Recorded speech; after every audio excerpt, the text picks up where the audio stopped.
खतां दा रौला पिया होया कि कोई खत आ गए उन्हां दा जवाब और उन्होंने क्या हुकूमतां गिरा दो। तो खतां दा जवाब कौम नूं दिखा दिखा के मजलूम बनने का मतलब नहीं होंदा। जदों काफिर ते दुश्मन खत लिखन ना तो फिर उन्हां खतां दा जवाब इस तरह होंदा जिस तरह हज़रत यूसुफ बिन ताशफीन ने दिता सी। उन्हां खतां नूं दिखा के हमदर्दी नहीं समेटी जाती। हज़रत यूसुफ बिन ताशफीन ने यह नहीं किया कि भाई देखो उसने ख़त में इतना लिख दिया है कि अगर आसमान के फरिश्ते भी तुम्हारे मदद के लिए उतर आएँ तो तुम मुझे शिकस्त नहीं दे सकते क्योंकि मैं इतनी बड़ी फ़ौज ला रहा हूँ। तो हज़रत यूसुफ बिन ताशफीन ने अपने वज़ीर मुशीर को कहा कि जनाब इसका जवाब लिखो। तो उस मुशीर ने बहुत लंबे चौड़े सफ़ों पर जवाब लिखा और लाकर पेश किया कि हम ऐसे ज़र्रा लेस होकर आ रहे हैं, हम ज़र्रे पहन के आ रहे हैं, हम फ़ौजें लेकर आए हैं। तो हज़रत यूसुफ बिन ताशफीन ने जब ख़त पर नज़र मारी तो आपने कहा यार दुश्मनों को ऐसे नहीं जवाब दिया जाता, वो ख़त लाओ जो उसने लिखा है। जब वो ख़त आपके सामने लाया गया ना तो आपने उसकी पुष्ट के ऊपर लिख दिया कि मैं जल्द आ रहा हूँ। तो बात यह है कि जब दुश्मनों से बात की जाए तो इस तरह की जाती है, वो ख़त दिखाकर हमदर्दियाँ नहीं समेटी जाती। कोई थे जो कतरी ख़त के ऊपर रुके रहे और आज अमरीकी ख़त आ गया। लेकिन एक बड़े अफसोस की बात है, कौम अगर ध्यान करे कि वज़ीर आज़म एक बड़ा कलीदी ओहदा है किसी भी मुल्क का, सदर एक बड़ा कलीदी ओहदा है किसी भी मुल्क का, एक वज़ीर आज़म अपनी कौम से खिताब कर रहा हो और वो नारे लगाता हो कि मैं बड़ा हुर्रियत पसंद हूँ, मैं एब्सोल्युटली नो कहने वाला हूँ, लेकिन जब अमेरिका का नाम आए तो वो कहे कोई मुल्क कोई बात। मैंने कहा मुल्क के अंदर कलीदी ओहदे रखने वाले अपने दुश्मन का नाम लेते हुए लरजते हैं। कभी इनको ये लर्जा नहीं आया कि इस मुल्क के अंदर अल्लाह और उसके रसूल के खिलाफ हमने जंग लगा रखी है, इस मुल्क के अंदर सूद चल रहा है, हमने अपने गिर्द कादियानियों की लाबियाँ पाल रखी हैं, हमने अपने इर्द गिर्द लिबरल पाल रखे हैं, हमने कुरान और हदीस को निसाब से निकाल दिया है, हमने रोज़े की हालत में नामूस रिसालत के मुजाहिदों को शहीद किया है। कभी ज़बान नहीं लर्जी, कभी आंख में बल नहीं आया। लेकिन अमेरिका से डरते हो तुम। बाबा जी फरमाते थे वो एक सजदा जिसे तू गरां समझता है, 1000 सजदे से आदमी को देता है नजात, तू आया ना क्यों डरते बदनसीबा। और भाई तुझे ये कहने की जरूरत ही ना पड़ती, सारी कौम समझ लेती कि ये कौन था। अमेरिका की क्या जरूरत है। बाबा जी कहते थे इन ब्रैनर चूचों की क्या जरूरत है कि मोहम्मद अरबी के गुलामों के सामने। लेकिन बात यह है तुझे तो हुजूर की मोहब्बत की चाशनी मिली नहीं ना। अगर मिली होती तो अमरीकियों का नाम लेते हुए ज़बानें ना लरजती। मैं ये सोच रहा हूं कि नाम लेते हुए ज़बानें लरज रही हैं, तो अगर कहीं मैदान लग रहा तो इनकी तो टांगें कांपेगी।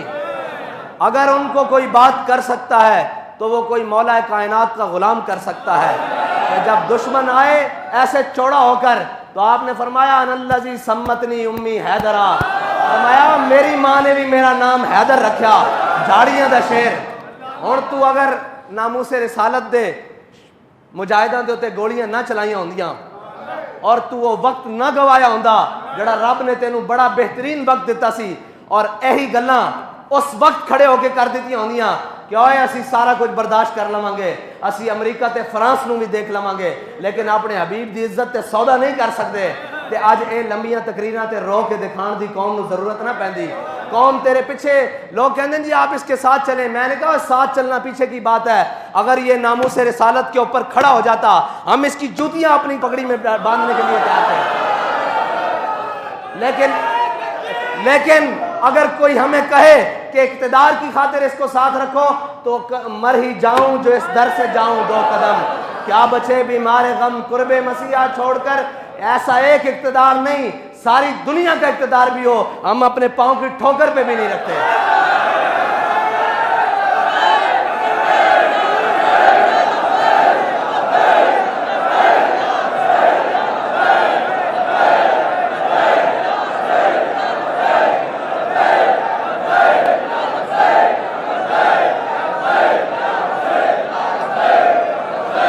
लब्बैक लब्बैक।